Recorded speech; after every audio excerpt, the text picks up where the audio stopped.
We're in Dayton, Nevada today for the Dayton Valley Days Cook-Off. It's become an annual event. They've had the chili cook-off here for 4 or 5 years. It's a sanctioned cook-off with the International Chili Society. Well, previously, this has been what is defined as a district cook-off, where the winner needs to win 2 districts to cook in the World Championship. Today, the red chili cook qualified to be a regional cook-off, which means the winner goes directly to the World Championship, which is second weekend in October down in Palm Springs. The chili verde, or the green chili, is a district level today. We have 17 contestants. They'll be turning their chili in about 5 minutes for judging. And the other category that we had today was salsa. They are also doing People's Choice, which is not a international qualifier. Oh yeah, the reason they have the People's Choice is so that the spectators will have a chance to taste chili all day long. The sponsors sell tasting kits, and they give out their competition chili after they've turned it in for judging. So the People's Choice gives the spectators a chance to taste chili all day long, which is why they come out here. There are only 2 weeks left until the World Championship down in Palm Springs, California. In fact, our chief scorekeeper today was the 2002 World Champion salsa winner. We have an awful lot of very good cooks in here today. You got that right. There'll probably be 150 to 200 people cooking red chili at the World Championship. You never know. You could have a World Championship at any regional chili cook-off.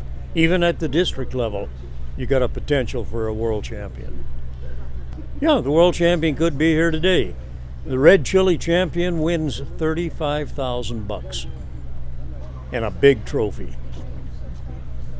All right, we have had 9 judges today, and when a judge is going to judge the category, they come in and they fill out a judge's roster so that we know by name and how many judges that we have. And we hand out the correct amount of judges' ballots. So I have 9 judges logged in. I have 9 ballots. The judges have gone around and made their comments. And what I'm looking for is the bottom 3 numbers. The number is first place vote, their second place vote, and their third place vote. And what we're going to do now is to count up these points, and we'll determine a winner who has the most points. You get 3 points for a first place vote, you get 2 points for a second place vote, you get 1 point for a third place vote.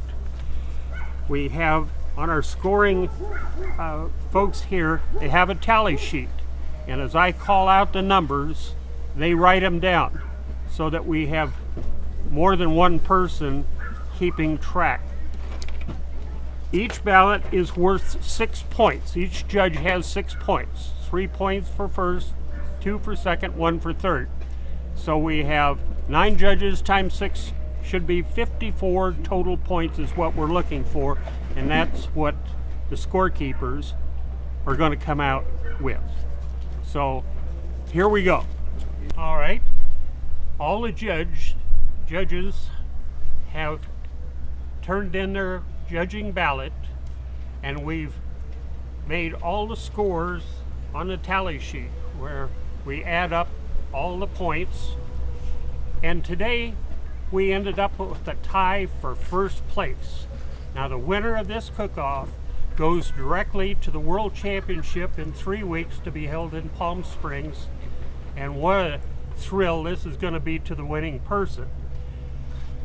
When you have a tie, you get 3 judges that haven't judged the original 12 that were here, You bring these 3 judges in. Today, we had 2 experienced judges and the producer director of this filming crew.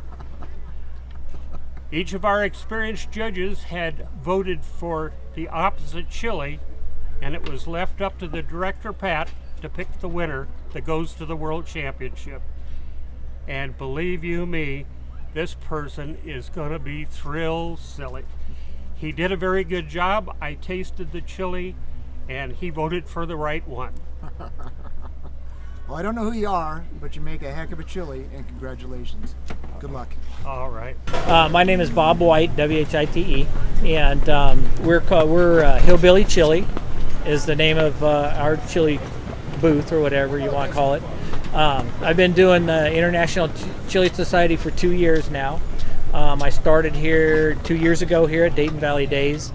We won the People's Choice then, and that's when I kind of got hooked on it. So now I'm kind of enjoying having fun cooking chili.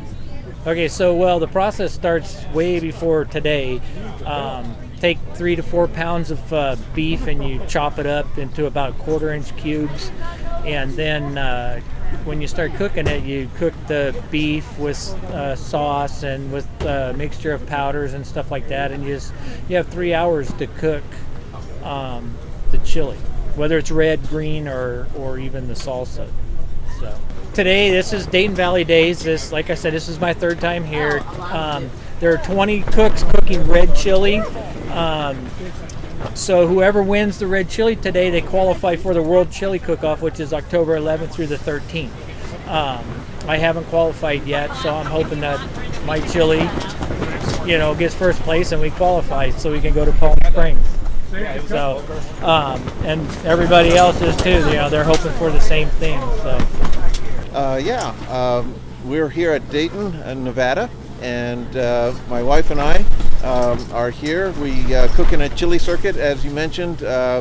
We have a tendency to go in like Oregon, Nevada, and California, Arizona. Those are the areas that we often cook in. Well, it's different in that it's pretty darn windy right at the moment. We're having a hard time holding the pot here to the fire. We don't want it to go flying down the street. It's pretty normal. We do a lot of these, and we have a great time doing them. We enjoy them greatly. We just love the atmosphere and have fun doing it, and basically a howling good time. Well, my passion for chili is eating chili, actually. My wife's passion is in the cooking of it, so it's a good combination. And she uses one of the ingredients for the competition here, very common, is tri-tip. And so that's probably what makes the best red chili. Of course, we compete in both red, green, and green chilies, and salsa as well. It's a chili is called Harry's Trash Can Chili, and I'm out of a little town called Forest Hill, California, just outside of Auburn. To be honest with you, my very first cook-off, I was with my mom and dad. They got me started in this, and we were just browned my first batch of chili, and my mom had it in a paper towel for some reason. She turned and she was letting it drain over a trash can, and the paper towel collapsed, and so my meat went in this trash can. I was going to call it Harry's Hair Raising, but after that I decided to call it Harry's Trash Can Chili for my mom. And all she kept saying that day is, "Don't tell your father, don't tell your father." Yes, we do. We go all over, mainly Oregon, California, and Nevada, and then we're in. Usually the first, maybe second week of October is the World Cook-Off. Last year we drove to Charleston, West Virginia, cooked in it. This year it's in Palm Springs. So we'll be taking our trailer down. There's a lot of us that have trailers, and we just meet, have potlucks after the cook-offs. It's just a great time. I'm called a Grand Master in the world because I've cooked in it enough times. I won enough cook-offs. The best I've done in the world was 170 cooks. I came in 6th place, and unfortunately money was 1st through 5th. But it's just, we have a wonderful time. We have the best friends in the world. We know people from all over the United States by doing this.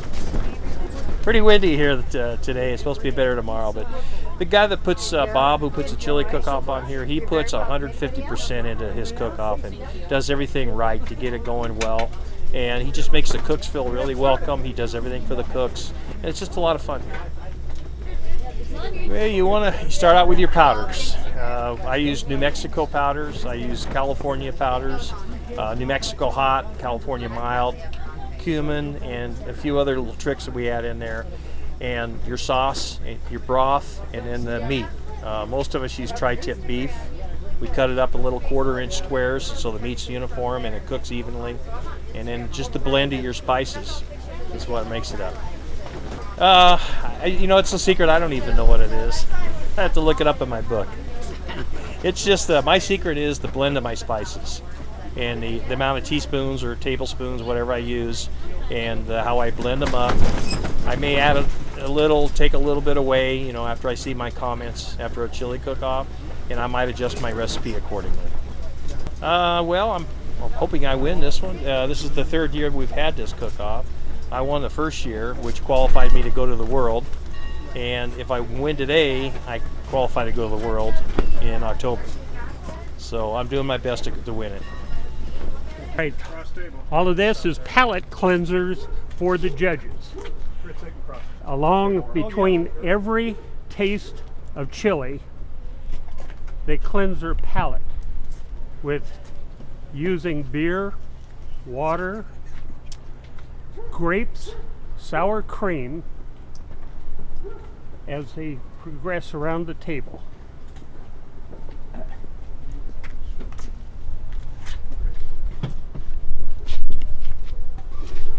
The judges take a spoon, stir the chili, small amount. We're not here to, this is a tasting contest. Take a small amount,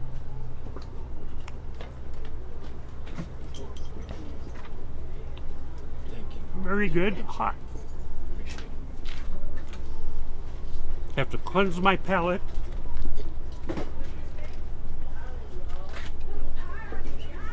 Sour cream. If the heat goes away in my palate, take a grape.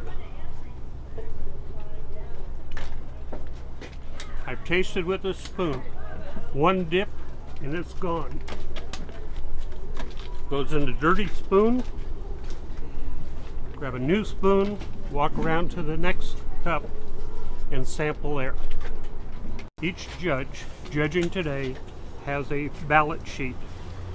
They're judging cup number 1 through cup number 12. At wherever they're at, they write in a comment. Too hot, too mild, not enough salt, and they put their comments. They go around to all 12 chilies, and they may go around as many times as necessary till they pick out their top 3. You must pick out first place, second place, and third place.